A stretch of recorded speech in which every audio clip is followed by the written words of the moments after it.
जब से class 12th का रिजल्ट आया है तब से बहुत सारे बच्चे जो कह रहे हैं कि इस बार का रिजल्ट जो है अनफेयर है। ऐसा क्या है इस रिजल्ट में, क्लास 12th के रिजल्ट में जो अनफेयर है? इसमें बहुत सारी ऐसी चीजें हैं जो सीबीएसई ने ढंग से बताई नहीं है बच्चों को, या फिर वो ढंग से बताना नहीं चाहते, और बहुत सारी ऐसी चीजें हैं जो रियलिस्टिकली में अनफेयर है। सबसे पहले हम बात करते हैं चीजें स्टार्ट कहां से होती है। तो सीबीएसई क्लास 12th की जब हम बात करते हैं तब एक ऐसी क्लास आती है जो डिसाइड करेगी क्या आप जेई दे सकते हैं कि नहीं दे सकते, क्योंकि जब आपके सीबीएसई में या फिर 12th में एटलीस्ट 75% नहीं आएंगे तो आपका जेई में कितना भी अच्छा रैंक आ जाए तो आप क्वालिफाई नहीं कर सकते जब तक आपके 75 नहीं आते। अब क्या होता है कि सीबीएसई अपनी इस बार की क्लासेस में क्या करता है कि वो ओएसएम यानी ऑन स्क्रीन मार्किंग सिस्टम लेके आएगा। अब ये ओएसएम था क्या और है क्या, इसमें होता क्या है? ये था कि सीबीएसई क्या करता था, आपके सारे पेपर्स लेता था, जो फिजिकली लेता था सारे पेपर्स, फिर उन पे कुछ पर्चे चिपकाई जाती थी जिससे आपकी आइडेंटिटी छुपा ली जाती थी, और फिर क्या किया जाता था, वो टीचर्स को भेज दिए जाते थे, फिजिकल पेपर्स भेजे जाते थे, फिर टीचर जो है उनको मार्किंग वगैरह करके उनको वापस कर देते थे। अब इन सब चीजों में एक खर्चा होता था, फर्स्टली ट्रांसपोर्टेशन का, सेकेंडली जो शीट्स हैं, आंसर शीट्स हैं, उनका खराब होने का भी जो है खतरा रहता था, क्योंकि जब ट्रांसपोर्ट कर रहे हो तब कुछ भी हो सकता है, स्याही जो आपकी इंक है वो जा सकती है, चाय गिर सकती है, और फट सकती हैं, मिसप्लेस हो सकती हैं, मतलब बहुत सारी ऐसी चीजें थी। अब इन सारी चीजों को मद्देनजर रखते हुए इन्होंने देखा कि लॉजिस्टिक की हमें दिक्कत होती है, मैन पावर की दिक्कत होती है, पैसा लगता है वहां पे, ऑल दो टैक्स पेयर का ही पैसा लगता है। तो इन्होंने क्या सोचा कि हम क्या करेंगे कि आज से हम क्या करेंगे, जो शीट्स हैं, आंसर बुकलेट्स हैं, उनको स्कैन करेंगे और डिजिटली जो है टीचर्स को दे देंगे। अब इसके फायदे जब इन्होंने गिनाए, जबकि बच्चों ने इन्हें फायदे नहीं पूछे थे, इनसे बोला था कि आपका सिस्टम हमें पसंद नहीं आ रहा, आपने गलतियां की हैं, लेकिन ये आते हैं और अपने सिस्टम के फायदे गिनाना स्टार्ट हो जाते हैं क्वेरीज को बिना रिजॉल्व किए हुए।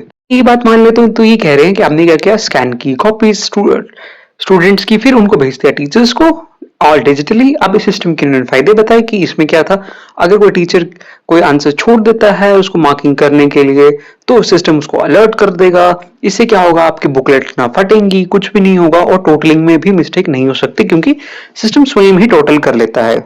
Okay fine with it. तो सारे बच्चे जो कह रहे हैं कि हमारा तो जेई क्लियर हो गया था, लेकिन सीबीएसई में हमारे 65 नहीं बन रहे, 70 नहीं बन रहे, क्योंकि जेई देने के लिए 75 मार्क्स इंपॉर्टेंट होते हैं। तो ऐसा होना बहुत ही रेयर है।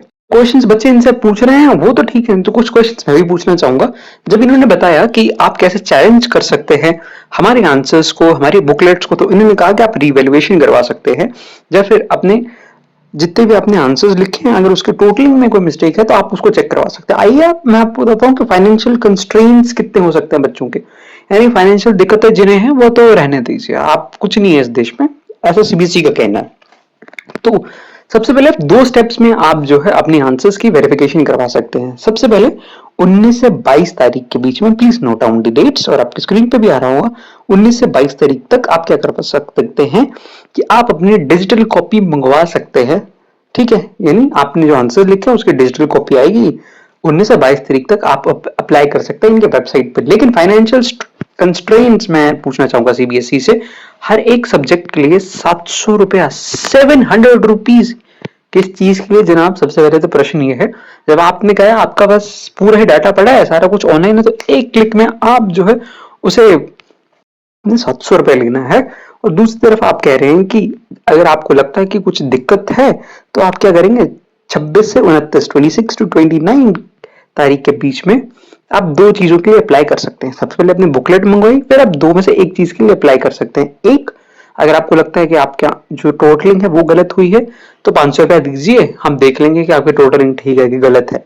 ठीक है, दूसरी तरफ ये कह रहे हैं कि आपको लगता है कोई आंसर आपका आगे पीछे हो गया है और उसके आंसर के मार्क्स आपको ठीक नहीं मिले, 5 मार्क्स के क्वेश्चन में 2 मिले हैं, आपको लगता है 4 मिलना चाहिए थे, तो पर क्वेश्चन 400 रुपीज, 100 रुपीज आपको देने पड़ेंगे।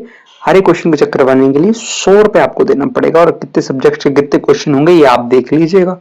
ये कुछ चीजें हैं जो सीबीएसई को बतानी है। कुछ और चीजें इन्होंने कहा है, कहते हैं कि जो आपको मार्क्स लगेंगे ना, वो ऐसे नहीं कि आपको लगता है कि कम दिए, ना ना ना ना ना, वो जो हमारी मार्किंग स्कीम है ना उसके अकॉर्डिंगली आपको जो चीजें बतानी होंगी ना कि मिले है कि नहीं मिले। सबसे पहले तो इनकी वेबसाइट पे इनकी 2026 की मार्किंग स्कीम है ही नहीं, 2026 की क्वेश्चन पेपर नहीं है इनकी वेबसाइट पे, as far as I am recording the video right now.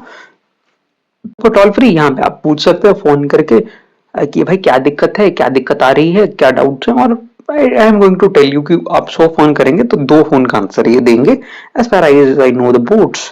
तो बच्चों की कंस्ट्रेंट्स जितनी भी उनकी दिक्कतें उनको रिजोल्व करना चाहिए रादर देन फोकसिंग अपॉन कि आपने जो किया है वो बिल्कुल सही है। ठीक है, हमने आपसे फायदे नहीं पूछे थे आपकी इस चीज के बारे में। Till then do not take too much of tension. जय हिंद, वंदे मातरम।